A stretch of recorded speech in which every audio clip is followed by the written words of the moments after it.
चलिए आगे बढ़ते हैं। ओके, अब हम बात करेंगे डायबिटीज पे, जो कि भारत की सबसे गंभीर समस्या है। किसी ने लिखा था टी के साथ दे सकते हैं, तो टी के साथ, हाँ, हर्बल टी के साथ आप दे सकते हैं, मिल्क टी के साथ अलाउड नहीं है, हर्बल टी के साथ आप दे सकते हैं, ठीक है।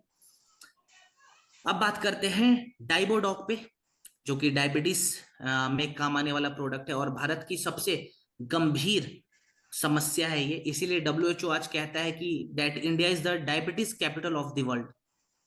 आईडीएफ का ये रिपोर्ट आया था, जहां पे आईडीएफ ने बताया कि भारत में 2030 तक, यानी कि आज से 4 साल के अंदर, भारत में लगभग 100 मिलियन से ज्यादा डायबिटीज के पेशेंट पाए जाएंगे। 50% से ज्यादा ऐसे पेशेंट होंगे जिनका डायबिटीज लेवल अनकंट्रोल्ड हो जाएगा, यानी कि शुगर मिनिमम 500 से ऊपर रहेगा, जिसके कारण बहुत सारी नई बीमारियां हैं, इनके चांसेस बढ़ जाते हैं, कॉम्प्लिकेशंस बढ़ जाते हैं। अगर हमारा शुगर लेवल हमेशा हाई रहता है, 500 से ऊपर रहता है, तो बहुत बड़ा चांस है कि किडनी फेल्योर की समस्या आ सकती है। बहुत सारे डायबिटीज वाले पेशेंट ये शिकायत भी करते हैं कि मुझे बार बार यूरिन जाने की समस्या हो रही है, माने उनके किडनी के फंक्शंस भी स्लो होने लगते हैं। नर्वस इशू, नर्वस जो हमारे टिश्यूज हैं वो ठीक से काम नहीं करते, नर्वस सिस्टम हमारा धीरे धीरे अंडर डेवलप होने लगता है। हमारा बीपी हमेशा फ्लक्चुएट होता है यहाँ पे।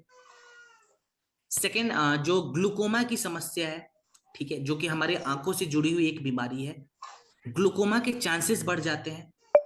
डायमेंशिया, जो कि हमारे ब्रेन से जुड़ी हुई एक बीमारी है, जहां पे लोग छोटे छोटे चीजों को याद नहीं रख पाते, डायमेंशिया का खतरा बहुत ज्यादा बढ़ जाता है डायबिटीज के वक्त।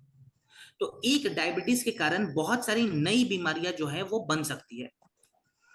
तो यहाँ पे डायबिटीज को रिवर्स कराने के लिए हमें दो फैक्टर पे काम करना होता है। सबसे पहले डाइट, और दूसरा हमारे शरीर में ऐसी ऐसी हम जड़ी बूटियां डालें जो हमारे शरीर के शुगर लेवल को रिड्यूस करे और हमारे पैनक्रियाज के हेल्थ को डेवलप कराए, जिसको हम अमाशय कहते हैं। सो डाइट पे भी मैं यहाँ पे चीजें बताऊंगा। पहले हम प्रोडक्ट में कौन कौन सी हमने जड़ी बूटी ऐड करी है जो हमारे डायबिटीज रिवर्सल में बहुत ज्यादा मदद करेगा, उन जड़ी बूटियों के बारे में हम एक ब्रीफ इन्फो लेंगे।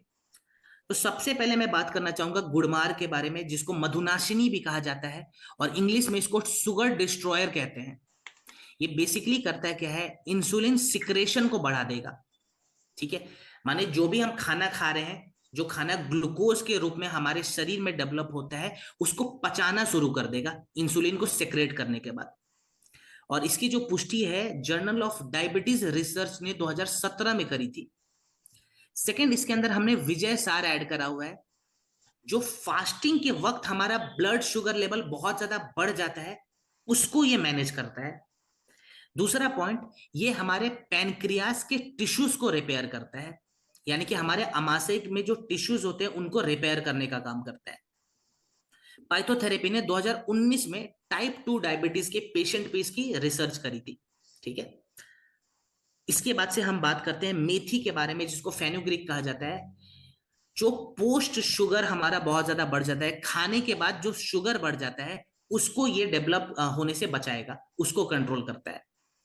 जामुन है, ऑक्सीडेटिव स्ट्रेस से बचाता है बेसिकली, तो ग्लूकोज के मेटाबॉलिज्म को इससे हम इंप्रूव करते हैं, यानी कि ग्लूकोज बहुत जल्दी हमारे शरीर में पचना शुरू हो जाएगा। और लास्ट में हमने करेले के जूस का भी इस्तेमाल करा हुआ है, जो ब्लड की थिकनेस को कम करता है, ठीक है। जो ब्लड में थिकनेस आ जाती है डायबिटीज के वक्त, उसको ये रिड्यूस करने का काम करेगा।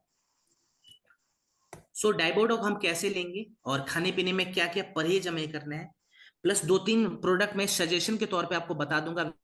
ज्यादा अगर प्रॉब्लम होती है तो आप AWPL कनेक्ट पे जा सकते हैं, वहां पे BMS के डॉक्टर बैठे हैं, आप उनसे भी सजेशन ले सकते हैं।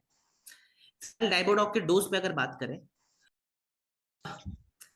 इसके साथ कौन कौन से प्रोडक्ट हम एक सजेशन के रूप में देख सकते हैं, तो आप फेनुग्रीक कैप्सूल जो आता है वो इसके साथ ऐड कर सकते हैं। डायबिटीज में फाइबर की मात्रा को हमें बढ़ाना रहता है, तो एक्टिव फाइबर आप ऐड कर सकते हैं। और इसके साथ आप चाहें तो त्रिफला भी ऐड कर सकते हैं, जो हमारे गट के लिए बहुत इंपॉर्टेंट है। सो डाइबोडॉक, फेनुग्रीक, एक्टिव फाइबर और त्रिफला, ये सारे प्रोडक्ट हम चाहे तो एक सजेशन के रूप में ले सकते हैं। वैसे ज्यादा अगर कॉम्बिनेशन नीडेड है आपको, तो आप रिपोर्ट्स को दिखाकर डॉक्टर से मिलकर और उनसे सजेशन ले सकते हैं। ठीक है, अब बात करते हैं डाइट पे। तो देखिए, डायबिटीज में हमें किन किन बातों का ध्यान रखना है। सबसे पहले तो जिस भी खाने में मिठास होती है वैसा खाना हम नहीं खाएंगे। मैं बहुत सिंपल तरीके से बता रहा हूँ, शुगर छोड़ दें, चीनी हमें बिल्कुल नहीं खाना है, शहद भी हम नहीं लेंगे, गुड़ भी नहीं लेंगे। गुड़ अच्छी मानी जाती है बहुत सारे फैक्टर्स में, लेकिन इस वक्त हम अवॉइड करेंगे। जिस फल का ग्लाइसेमिक इंडेक्स हाई रहता है, बहुत ज्यादा मीठा फल है, वो फल भी हम नहीं खाएंगे। चावल मैं बिल्कुल मना तो नहीं करूंगा, लेकिन चावल की हम टाइमिंग बदल देंगे। स्टीम्ड राइस हम लोग खा सकते हैं, लेकिन खाली दोपहर के वक्त, यानी कि उबला हुआ चावल जिसमें से हम पानी को निकालकर अलग कर देते हैं, वैसा चावल हम दोपहर में खाएंगे। क्योंकि दोपहर में हमारी जो जठराग्नि है वो थोड़ी सी ज्यादा एक्टिव रहती है, उस वक्त हम उस चावल को इजीली पचा सकते हैं। रोटी हम लोग खाते हैं, तो अपने आटे को हम थोड़ा मॉडिफाई करेंगे।